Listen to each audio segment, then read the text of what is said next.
Hi, hello. My name is Patterson, and I'm here to present a project that I have compiled on Jefferson County, Kentucky, the main city of which is Louisville, Kentucky, where I live right now. I have compiled information regarding flooding in the town.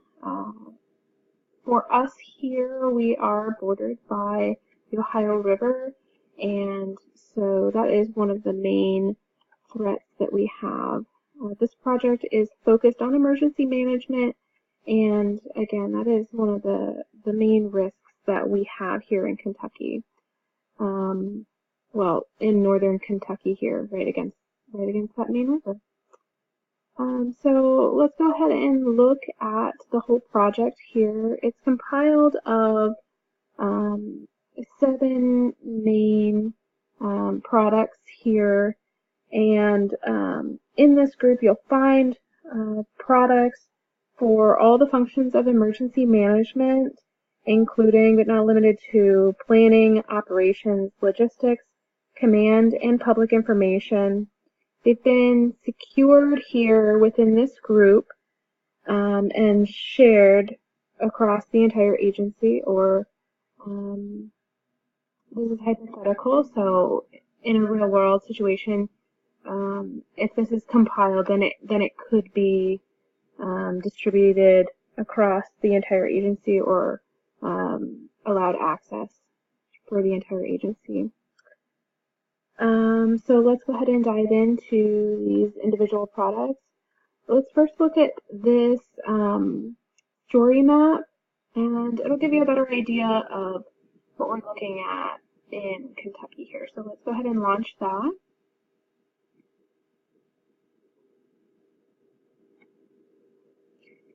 And here we are. This is a historic cascade story map of the most catastrophic event for the region. It was a major flood in 1937. There's some good information here to just kind of give some background. I personally live right in this region, but this main Ohio River is kind of what looms right next to the city and causes some major flooding. I think below here, yes, this is one of the historic maps which shows significant flooding. I think it was about 70% of the existing town, and 37 was underwater. And it was pretty big for our town, but actually it hit most of the major cities along the banks of the Ohio River. Here you can see a map of flood-prone area in 37, and then today we've done some mitigation measures, including a major flood wall, a huge concrete flood wall to try to reinforce the banks to prevent this widespread flooding, because this is one of the major natural hazard threats in the region. So otherwise this whole lobe of land would easily get flooded. For context, the river does flow southwestern in all of these photos in the region. It flows southwestern. So let's go ahead and go back to the group and look at some other information. So let's look here at this document, this map book. You can look at the U.S. national grid and get a better sense of where you're at and where you're located according to the national grid. You can open that if it's pretty extensive. So let's go ahead and look at something perhaps more beneficial for time constraints. This actually is of big interest to me, this crowdsourcing. So there's a couple things we can do. This survey report, and let's go ahead and dive into the survey. If a national or if a regional event happens with flooding, a agency can submit or publish a survey like this to try to get a better understanding of what is going on in real time. This allows people to disclose what kind of incidences they're seeing on the ground.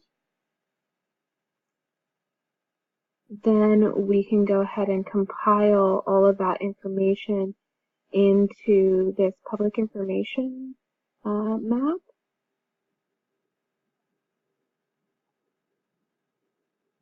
And these type of applications would be both publicly available and available across an agency.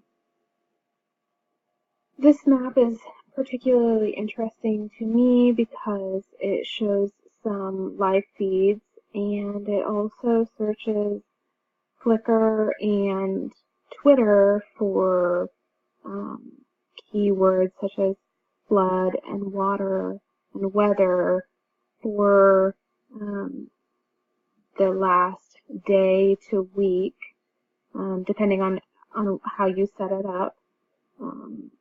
It pulls anything that was posted in this region or geocoded to this region through those media outlets, social media. So going back to our group again,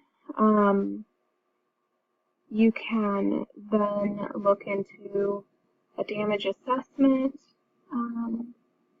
product where you can have a surveyor go out and estimate or get appraisals on damage costs for damaged buildings. This is a sample here where an individual has gone out and geocoded or geotagged a lot of places in this one strip and gave information about the address and the extent of damage, and then the estimated loss or the estimated costs. And in this type of product, you can really get an impactful understanding of monetary loss. What are some of the drawbacks to some of these particular products? Anything with crowdsourcing is going to have some level of question with it, just because it's not of any authoritative source. It is just a layman's everyday person who might be posting on social media or might be answering this survey here to collect data. So there's no governing entity to that, so you should be wary about those type of resources. Collecting data like that is just something to be aware of. The other products here used are published by governing entities such as ESRI or NOAA, so that these weather reports on these products are, again, published by a governing entity, so hold a little bit more credit. And yeah, so those are some things that you should take into consideration if this were to go live or published. But this group, you can hold all of your products here together so that they're easily accessible. So that is a brief overview of my project. Thank you very much.